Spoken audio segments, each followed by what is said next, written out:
Part 2 of my entitled sister and brother-in-law are not respecting me as a member of the household. The second issue. Both my sister and her husband are now giving me the silent treatment because I slammed the door in front of the in-laws. As I mentioned, it was only a matter of time before I was directly rude to the in-laws.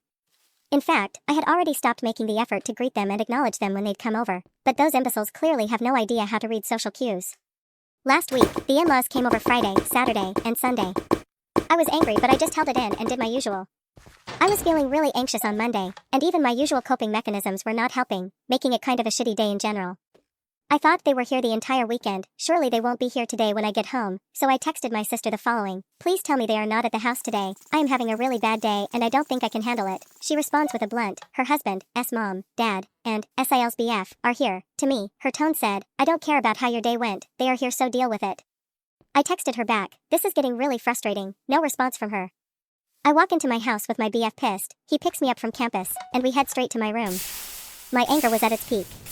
It's been like 4 months of dealing with this BS at this point. I was done.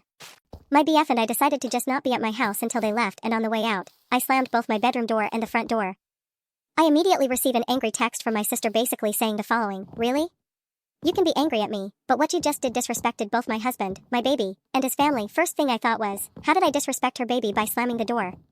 I responded to her basically saying that my anger was not directed towards her husband or her baby, it was directed at her invasive in-laws, and that I've told her about this escalating anger 3 times.